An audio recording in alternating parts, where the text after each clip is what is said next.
Les premières épreuves d'athlétisme sur cette piste de Côte d'Or. Une nouvelle expérience pour les athlètes et de bonnes performances enregistrées. Vous avez remporté la finale 100 mètres et comment ça s'est passé? J'ai été assez confiante parce que ma première course s'est bien passée et j'avais une motivation qui était Maëva et Kimberley parce qu'elles sont plus grandes que moi et je sais qu'elles se débrouillent bien sur les haies. Et j'ai essayé de battre mon premier temps aussi.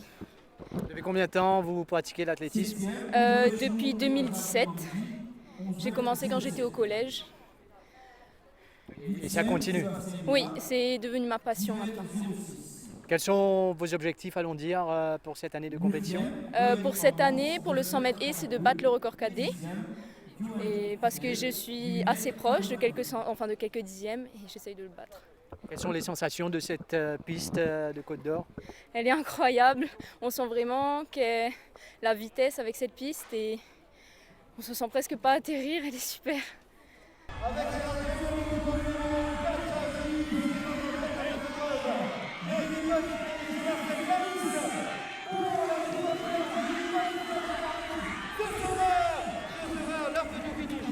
Je ne peux vraiment.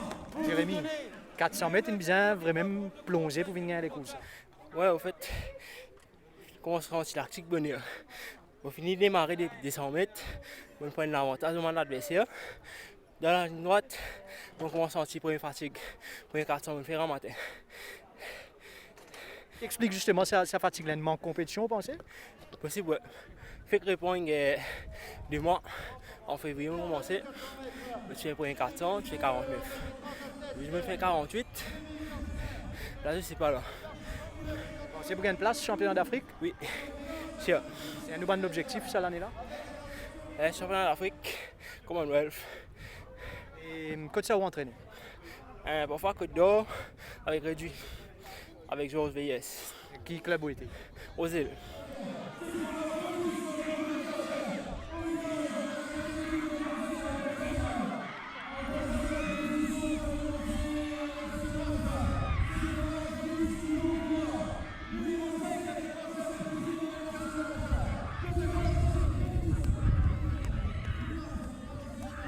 Comment ça s'est passé déjà sur cette nouvelle piste de Côte d'Or? Déjà c'est beaucoup mieux, la vitesse est meilleure. Quand on court, on ne sent pas la piste du tout. Comparé aux autres pistes, c'est vraiment incroyable. Donc une bonne piste et bonne performance aussi à l'arrivée pour vous? Oui, j'espère avoir fait mon personnel best aujourd'hui parce que j'ai jamais autant poussé de ma vie, je crois. Comment ça s'est passé justement? Racontez-nous la course. Avant la course déjà, j'ai imaginé ma stratégie. Il fallait que je change parce que je misais toujours tout sur la fin. Et aujourd'hui, je me suis dit qu'il fallait que je pousse au début et ça a marché. Vous vous entraînez où d'habitude? Je m'entraîne à l'école, au lycée La Boyonnais et à Réduit. Dans quel club vous êtes? Stan et Trèfle. Les objectifs? Déjà d'aller sous 1 minute au 400 et de faire les CGSOI en décembre. Des tests pas seulement en piste, mais aussi en dehors. Les essais techniques ont eu lieu en vue des prochains championnats d'Afrique seniors d'athlétisme. C'est un test, un trial qu'on dit éventuellement, où on déroule toutes les formations que les officiels ont eues pour pouvoir démontrer sur le terrain l'application justement de ce qu'ils ont appris. Il y a énormément de techniques et de technologies en usage en ce moment-ci et aussi éventuellement le travail sur le terrain. Donc ces interfaces-là sont très importantes pour pouvoir synchroniser. Bien sûr, en premier trial, nous avons aussi la chance d'avoir en ce moment-ci même les experts étrangers qui sont là, M. Elton Zulu et M. John Chizou, qui ont fait des formations depuis février, ils sont revenus et ça nous permettra de faire une évaluation justement de la situation ce soir même pour pouvoir examiner ce qui a bien marché et moins bien marché pour pouvoir améliorer. Et bien sûr, il y aura d'autres trials qui vont venir, il y a au moins 3 trials qui vont venir à l'avenir pour pouvoir se perfectionner et nous rendre prêts pour les championnats d'Afrique d'athlétisme le 8 juin. Actuellement, là, on a les trials qui concernent un athlète de U18, concerné pour le jeu de la CCCI. Et puis, nous avons un athlète aussi qui est engagé donc, pour les championnats d'Afrique, donc en vue de en juin. Donc voilà, donc là pour nous, c'est l'occasion, en même temps que ce soit pour mon athlète, que ce soit pour un officiel technique, donc pour prendre connaissance du site de la compétition pour le championnat d'Afrique. Et de là, nous avons l'occasion de prendre un repère, surtout identifier nos faiblesses. Et de là, donc bien sûr, après la compétition, nous prenons un debriefing, nous pouvons bien sûr donc anticiper qu'est-ce qui a marché, qu'est-ce qui n'a pas marché. Et à partir de là, bien sûr, nous pouvons venir avec une mesure de remédial, pour nous dire. Et de là, voilà, nous pouvons bien sûr peaufiner au cours de la préparation en vue du championnat d'Afrique. Donc c'est un premier test, à nous capable dire qu'il est côté technique, qu'il est au niveau de la piste, parce que c'est une première compétition qui a lieu aussi à la piste Côte d'Eau, là, non? Bien sûr, donc c'est le tout premier événement qu'il peut faire, donc la fédération peut organiser ce premier événement ici.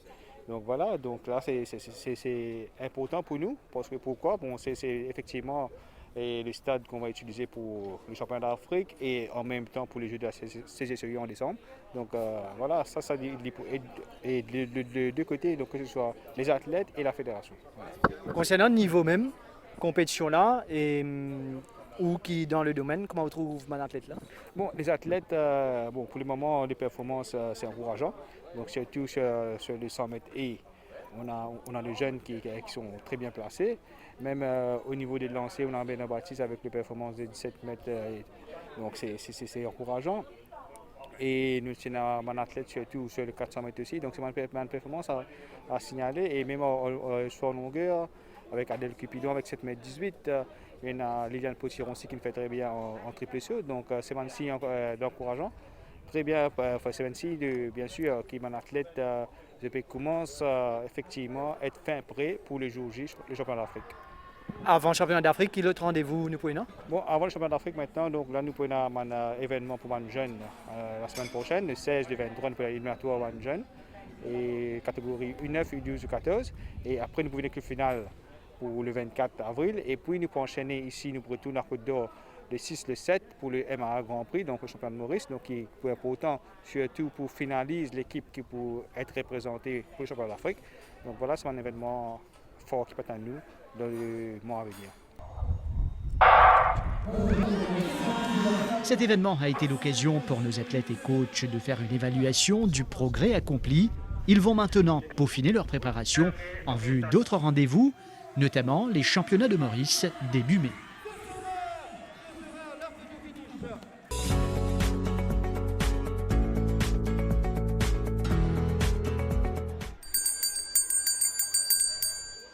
Fini les cours, place à la détente.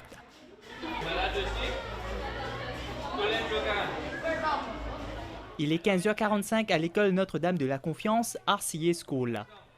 L'impatience gagne les jeunes écoliers de la grade 4, voulant à tout prix découvrir ce qui les attend dans le cadre de l'After School Programme. L'échauffement d'usage pour démarrer?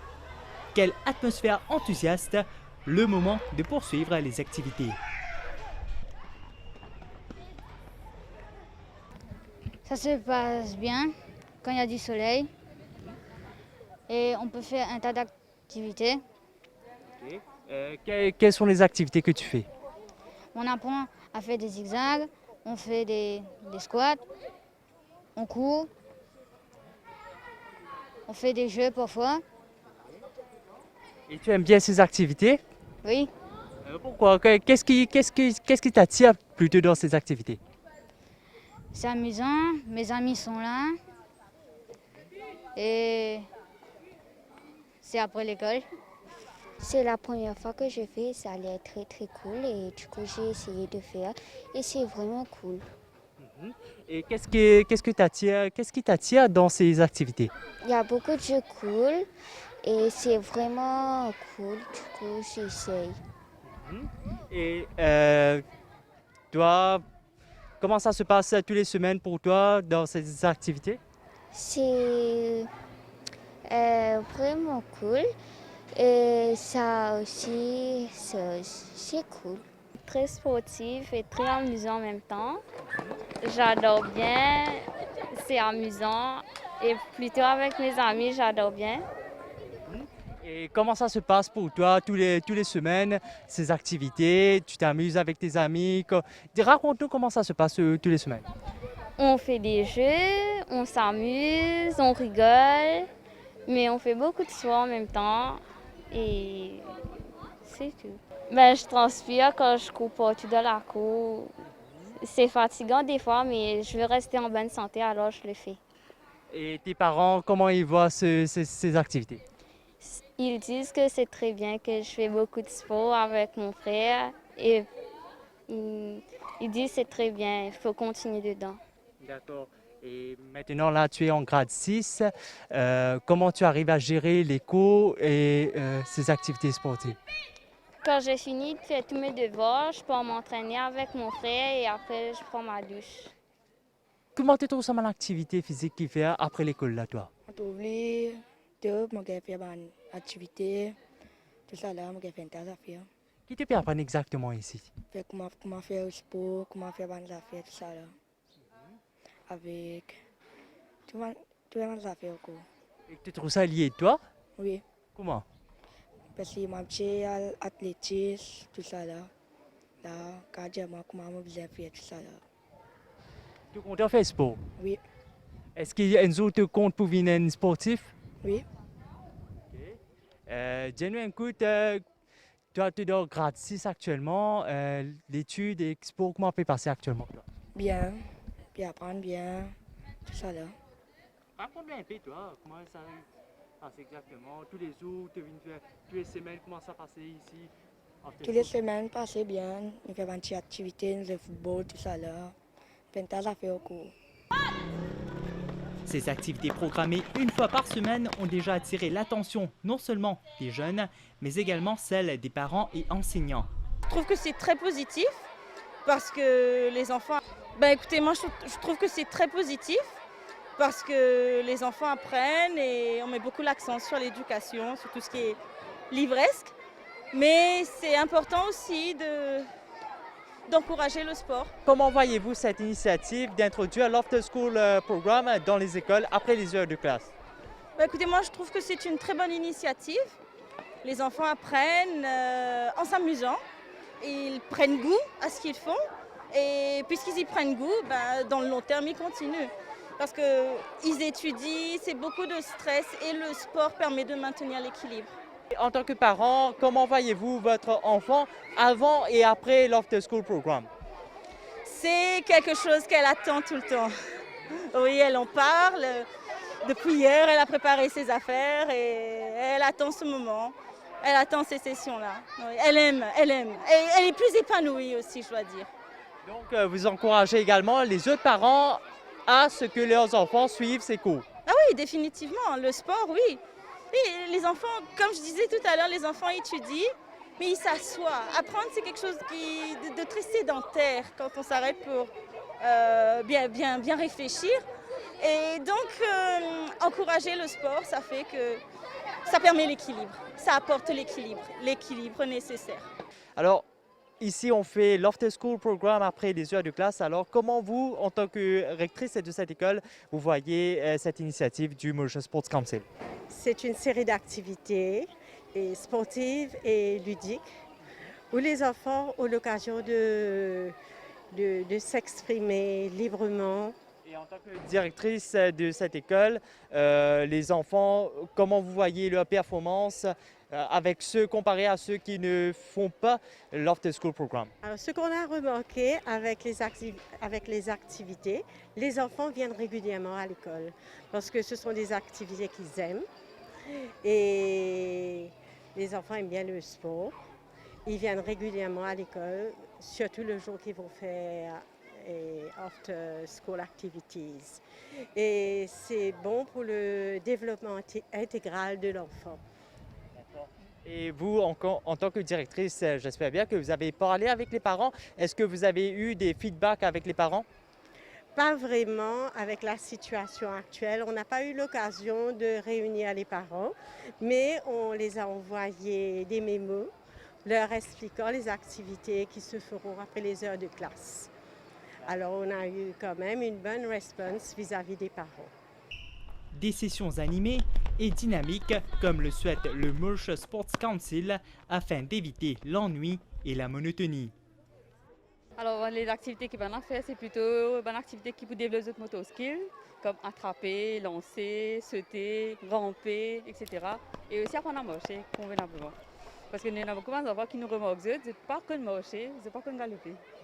Okay? Alors, nous avons une activité plutôt comme si nous sommes en affaire là, un jeu qui peut développer ce affaire là dans mon enfant, un motor skill plutôt. D'accord.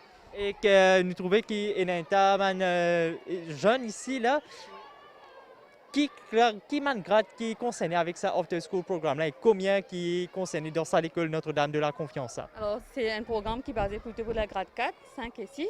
Et ici, à Notre-Dame, nous avons environ 150 enfants qui sont concernés avec le programme. Donc, tous les grades en sont 150. D'accord. Qui m'a grade qui plus, il n'y a plus beaucoup d'étudiants qui sont concernés? C'est la grade 4, avec 70 enfants. Est-ce qu'il y a une raison pour ça? Je pense que les bancs grade 4, bon, les grades 5 et grade 6 étaient dans la leçon, il y a un petit peu moins comparé qu'à la grade 4 qui est dans la leçon. Alors, les enfants sont plus libres pour intégrer le programme. D'accord. Et où qui jeûnent ça, mes enfants, toutes les semaines? Comment on trouve un petit peu tendance que des jeunes? Est-ce qu'ils sont intéressés ou bien parfois ils ne sont pas trop contents pour faire ça? Pas obligation. Non. Concernant les enfants, c'est tout le temps là pour les after school et tout le temps prêt. Le matin, quand je suis car quand je trouve coordinateur, pareil dans lequel après after school, maintenant ça va commencer. Et voilà, c'est tout le temps, mes enfants bien enthousiastes pour le programme. Est-ce qu'il y a l'occasion pour causer avec tes 3 parents concernant ça? Pour le moment, non. Mais pour la suite, avec le Covid, etc., je n'ai pas trop gagné le temps d'interagir avec mes parents. Mais sinon, quelques écoles où me récit quelques bien minimes par an. Les parents aussi bien contents du programme, de tous les enfants peuvent développer de façon positive parce qu'il y a aussi plein de valeurs qui nous inculquent devant les enfants, comme la discipline, le respect, le partage, etc.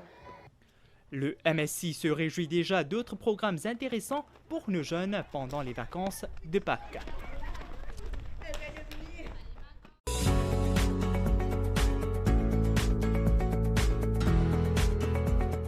En coulisses, la machine est déjà en marche en vue des Jeux de la CJSOI. Les réunions de travail et de suivi sont à l'agenda, comme ici à Côte d'Or, avec la participation des fédérations. On est en train de faire des présélections, réunions avec les parents, avec les athlètes. On a jusqu'à fin avril pour essayer de faire une présélection et là de commencer les entraînements et après ce sera à partir de mai à peu près. Et au niveau athlétisme, comment ça peut dérouler pour jouer CJSOI? Bon, pour le jeu de la CCI, pour commencer, donc, nous mettons en place un comité d'organisation. Et de ce comité d'organisation, nous nommons plusieurs personnes donc, responsables de cette commission. Et de là, je vous viens bien sûr avec un plan de travail. Et de là, c'est à ce moment-là que bien sûr nous avons une direction pour aller vers le jeu. Et d'autre part, nous avons la responsabilité technique de la fédération que nous faisons bien sûr nomme un team manager qui est responsable et un jeune athlète présélectionné. Donc un premier stage fait avec une trentaine d'athlètes, 15 garçons, 15 filles. Et donc ça il va être enchaîné avec le deuxième stage vers la fin d'avril. Et à Rodrigue aussi, donc on a 15 athlètes qui peuvent présélectionner, 9 garçons, 6 filles, donc qui peuvent suivre le même programme en parallèle, ça que nous fait à Maurice. Donc après, ça vous débouche sur une sélection finale? Et bien sûr, donc nous avons plusieurs trials que nous pouvons faire, des tests épreuves que nous pouvons faire pour cette athlète-là. Et bien sûr, vers le septembre, nous finaliser la sélection pour le jeu de la CCI. Qui est l'âge qui est concerné? Bon, c'est moins de 18 ans.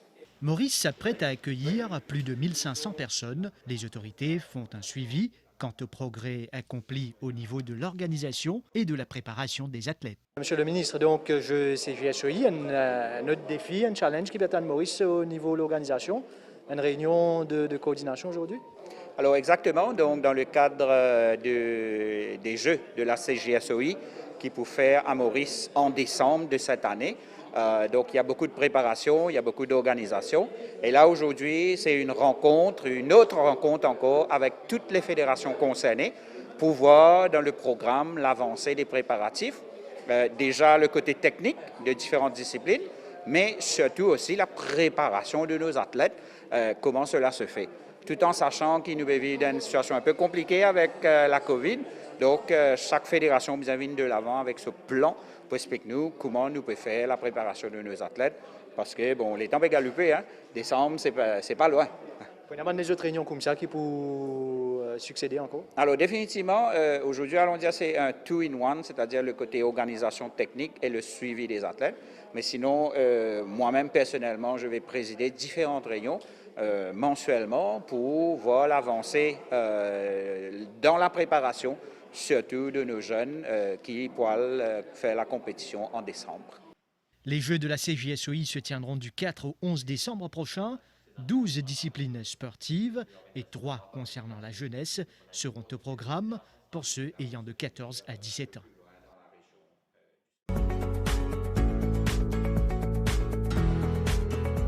L'aspect technique a toute son importance quand il s'agit des épreuves d'athlétisme. L'utilisation d'équipements de pointe, tant sur la piste que pour la production de l'événement à la télévision. D'où le déplacement des émissaires de la Confédération africaine d'athlétisme pour les tests et formations. My name is Elton Zulu from Lusaka, Zambia. I'm with the Zambia Athletics. So we're here initially to offer support. I was here early this year to lecture electronic timing, and I was working with a local team from the federation, of which I'm very much impressed with what they've done. So you're here more for the technical aspect of the competition, and which part of the technical aspect, if you could please explain to us? Yeah, I'm here on the technical aspect in terms of electronic timing, where we're going to be sending a results to MBC, so that MBC can be broadcasting, and whoever is going to be getting a feed from MBC, and also just uploading results on the website so that people can be seeing what's going on here in Mauritius and the world as well. So it's going good up to now? Yeah, it's going good. I'm very much impressed actually with the team that I taught on how to use the equipment. I mean, they've done a magnificent job. They've been practicing. So today it was our first session because I'll be here for about 5 days in Mauritius. And so far so good, yeah. Almost ready, or they are fine-tuning? Yeah, I can say we are very much ready. We're just perfect. We're just making sure that when the event comes in, we don't have any errors, because we're professional. We are very much professional, and we try by all means to make sure there's no room for error. You're here on behalf of the African Athletics Confederation? Yes. We're here. We were invited by the Federation and sent as well by Confederation of African Athletics to ensure that everything is in place, and just to ensure that the technical aspect in terms of electronic timing and everything is up to date. Des sessions de formation tenues à Côte d'Or dans le cadre des championnats d'Afrique d'athlétisme. À cet effet, bon nombre de personnels seront concernés. Je suis responsable de la commission technique, donc avec l'équipe, on a prévu la formation des officiels parce que c'est très important. On voulait avoir un maximum d'officiels qui puissent nous aider dans la préparation de ces championnats. Donc on a fait 4 formations, donc aujourd'hui on a 120 officiels qui sont prêts pour officier pendant ce championnat. Donc deuxième étape, ensuite c'était la formation avec le meet manager. On a eu Elton Zulu qui était venu la dernière fois, donc il a fait une première étape qui était très intéressante. Et la deuxième partie, ça va concerner surtout comment on va travailler pendant le championnat avec les différents partenaires, c'est-à-dire la télé, MBC. On veut que quand les athlètes finissent de courir, tout le monde puisse voir les résultats live and direct. Donc l'objectif, c'est ça. Et on voit avec John, qui est là aussi, essentiellement pour nous aider dans cet aspect-là. Donc on va travailler avec les différents partenaires sur quelques jours pour voir comment on peut faciliter le travail de tout le monde, en espérant que d'ici au mois de juin, si le public peut venir, si le public ne peut pas venir, mais on a prévu aussi qu'ils puissent suivre le championnat comme s'ils étaient au stade. Donc l'objectif, c'est ça. La satisfaction affichée, on voit par les 2 membres qui sont là dès le premier jour de travail. Oui, parce que moi, ce que j'aime bien, c'est assez dynamique. Donc il y a des échanges, c'est pas juste one way, c'est two way. Donc on a pas mal de questions. Quand Elton Zulu était là, il nous a fait la présentation du meet manager, on a travaillé. On a eu quelques soucis. Donc l'objectif, à travers ces 3 jours, régler les problèmes qu'on a eus. Et puis aller un peu plus loin dans le software pour pouvoir aider. Et puis j'apprécie très bien Elton et John qui sont très ouverts et qui aiment partager. Donc c'est ça qui est intéressant pour nous. Donc nous, on veut acquérir beaucoup d'informations et acquérir de l'expérience. Côte d'Or sera donc encore une fois l'attraction principale. Les championnats d'Afrique senior d'athlétisme auront lieu au mois de juin.